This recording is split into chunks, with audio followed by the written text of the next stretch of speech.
Hi everyone, I'm Dr. Zia, a clinical psychologist specializing in transgender care. Welcome to my channel.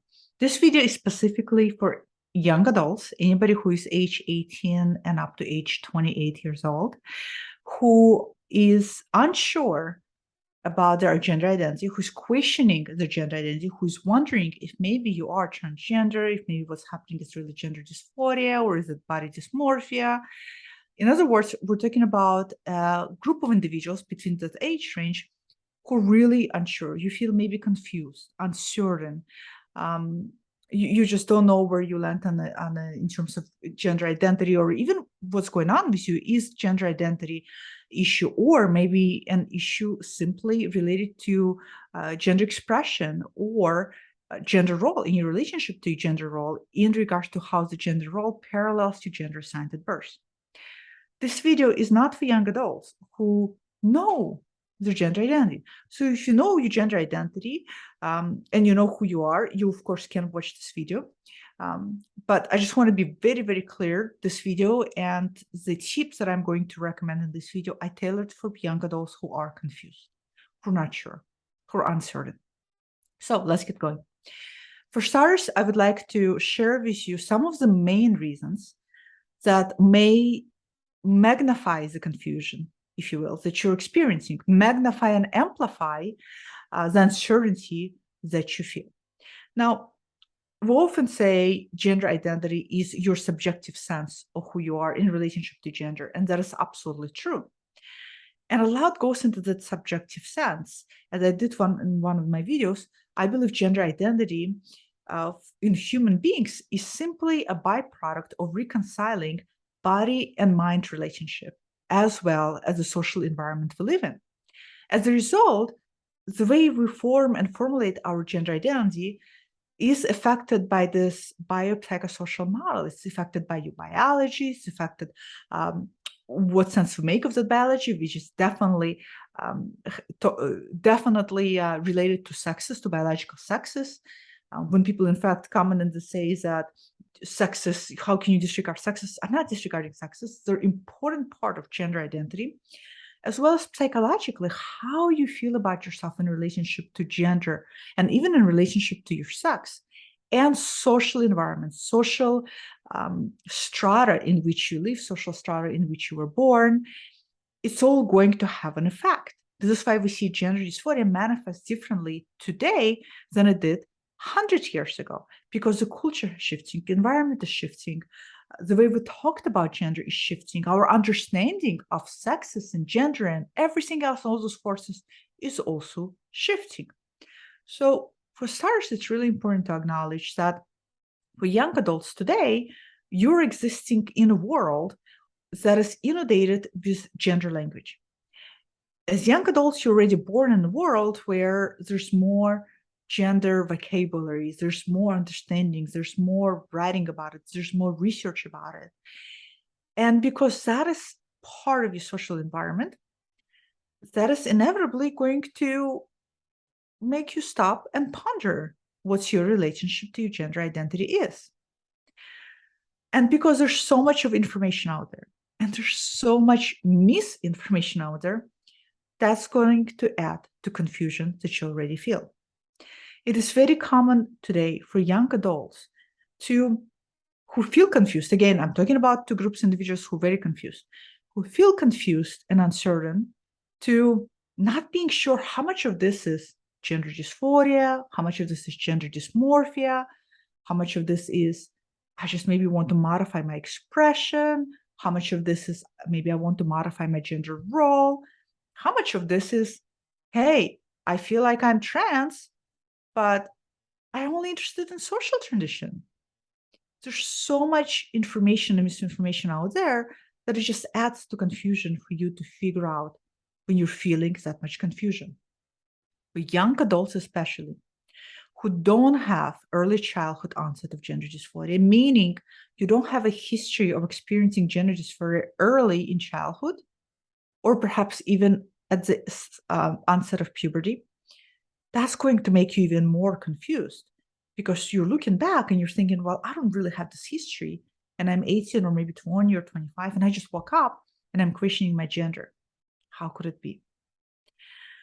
So that contributes, and that's another thing that amplifies the confusion you feel. Another thing that is happening that is going to really amplify the anxiety you feel in regards to gender and the confusion you feel in regards to gender is what's going on in the world today.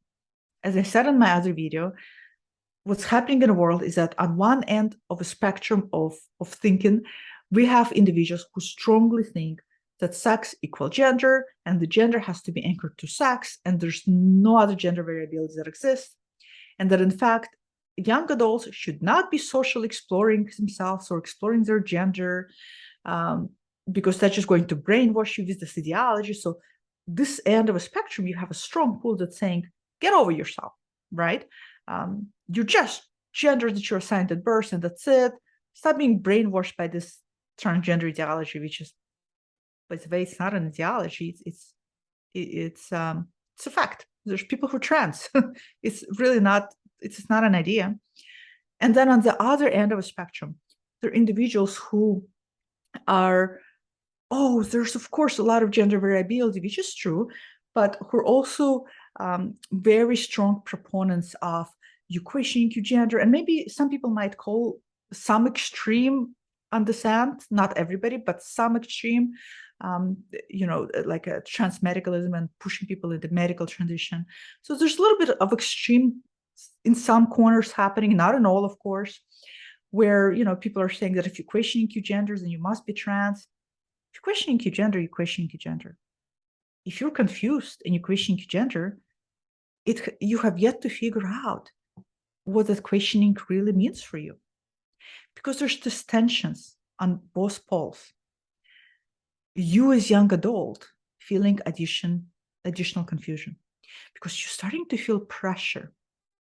You're starting to feel pressure to, oh shit, I either have to just agree that I'm gender assigned at birth and just move on, or if I'm questioning, then I feel pressure that I just gotta transition and get it over with and move on in my life.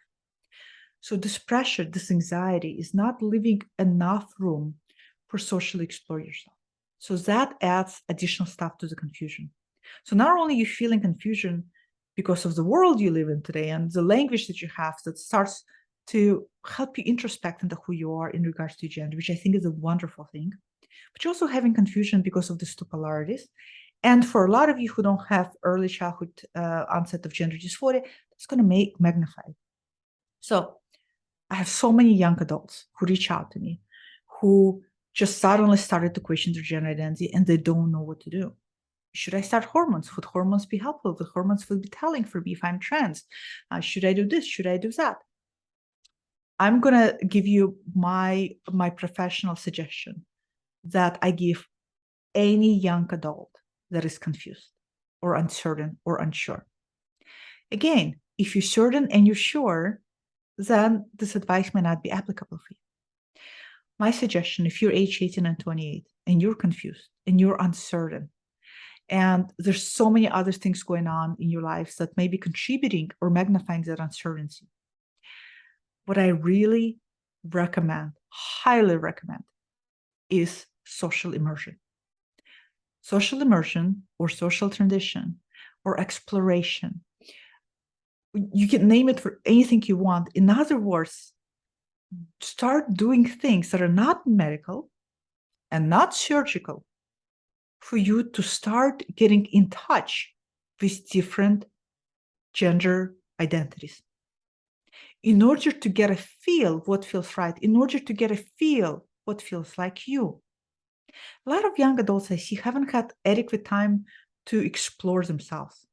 And I understand for a lot of you, you are not giving adequate time to explore yourself. That's what kills me, is that the far end of the spectrum that says there's only binaries, what they're doing without realizing is that they're creating so much anxiety in young adults that is preventing people who are just gender variant in terms of their gender expression and are very comfortable with their sex. It's preventing those people to explore that. They're really preventing it. So it's really important for you to explore things for yourself. Now, I bet some of you may be watching, and some of you may say, Dr. C, that sounds like gatekeeping. You're gatekeeping young adults from getting the much necessary life-saving care by telling they have to wait and they have to explore. It's not gatekeeping. Gatekeeping is a very different thing. Gatekeeping is when somebody knows their identity and they need services in order to decrease gender dysphoria, and they're not getting the services, and the services are prolonged, blocked, inaccessible for them. That's gatekeeping. This, for people who are confused, unsure, uncertain, this is prudent. It's called being smart. Anybody who's watching this, or anybody out there who had engaged in medical and surgical transition, knows how life-altering it is. Life-altering in benefits of decreasing dysphoria, life-altering also in terms of how challenging it is and how incredibly it can be a struggle for a lot of people. Let's name it the way it is. And anybody who had surgical and medical transition would say that if you're confused, figure it out first. Don't just rush into it, because they know that it's a life-altering decision. So I don't think it's gatekeeping. I disagree. I think this is prudent. Again, if you're confused, unsure, uncertain, if you know and you're not confused, and you have a strong relationship to subjective sense of identity, that's a different story. Then, as a young adult, I guess you have to decide what's best for you. But we're talking about people who are very confused, who are unsure, who are uncertain, right? Another thing, when you're feeling this uncertain and confused, a lot of times people feel that what might be real helpful is to go to consent-informed clinic and to get hormones. In my opinion, consent-informed clinics are phenomenal and super crucial for adults who know their gender identity or who have a strong understanding of their gender identity. Because when you go into that clinic and you're feeling really confused and unsure, it's not a medical provider's responsibility at that clinic to dig deep and untangle your confusion. What there's there for is to provide informed consent for people who are ready, or for people who feel like they're ready, or for people who want medical interventions.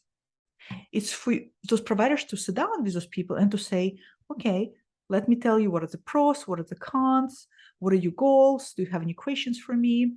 So they're not really wearing a cap of a therapist.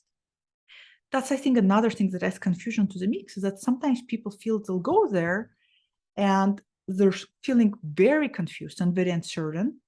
And because providers are prescribing hormones, which is informed consent model, if you're consenting to it, they will prescribe you hormones. Then you feel like, okay, well, I guess that just answered it, and then I'm trans. This is why I urge prudency. This is why I encourage social exploration. It is the best thing you can do for yourself. For anybody who's confused and unsure and hesitant, social exploration is important. Now, can social exploring actually make you more confused? Of course. Anything can happen. But chances are it's going to help you get more in touch with yourself. And again, it saddens me because in a lot of parts of the world, even social exploration is prohibited. So I hear you as young adults, those of you who are listening to this video and feel like, well, Dr. Z, I had no choice but to go and jump in the hormones or jump in anything else because I didn't even have room to explore. It was either that or that. And that's unfortunate that that's happening. But the best things that anybody can do is to explore. Introvert within, even if you can't socially explore your gender, sit with yourself with those questions, sit with yourself with those thoughts in terms of who am I? How much of this really has to do with my identity? How much of this is maybe the way I express myself, maybe the ways that I navigate life? How much of this has to do with this or that? For young adults, it's often challenging. If you don't have that history of childhood gender identity dysphoria, which, by the way, you don't need in order to be trans, but what I'm saying is that it adds to confusion to the mix. And when you don't have that, and you're really unsure and really uncertain, it can be really difficult and very alienating. You can feel very alone because there's a lot of forums out there, a lot of groups out there. that will tell you you're being brainwashed. This is all bullshit. And a lot of forums out there who tell you, oh, if you're questioning your gender, you're trans, you should definitely go in and start doing things. But there's not enough forums that tell you that if you're uncertain and confused, take your time, explore, ask yourself those questions. It is subjective sense, and only you can know. Can you go see a local therapist and have them help you dig deeper? Can you journal or write? Dara Hoffman has a wonderful book called, what is it called? It is a gender identity, figuring out or gender journey. I think it's the only book they have published. It's a wonderful book. I think a lot of you know who Dara Hoffman is. They are also a gender affirming therapist. They also have a YouTube channel. I'll put the link below, by the way, for the book, because now I can't remember the name of it. It's a wonderful book to go through, to kind of ask yourself those introspective questions. Those resources are there for you. So that would be my biggest advice. If you are a young adult, you are unsure and confused, is to explore. Allow yourself to explore.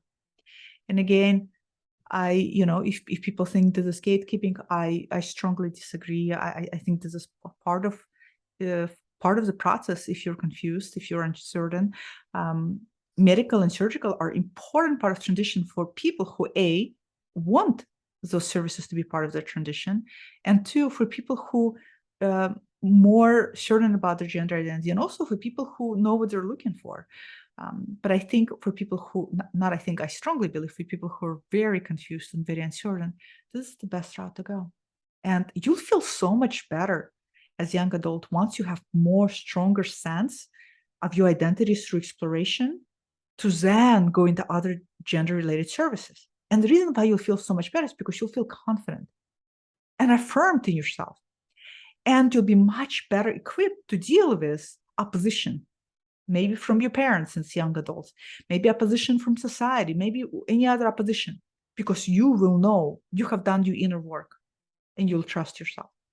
So comment below if you're young adult, if you are uncertain and confused, or being uncertain and confused, what helped you solidify your sense of identity? What helped you to really become sure of your gender identity? Or if you are really confused right now, what's helpful to you in figuring out who you are?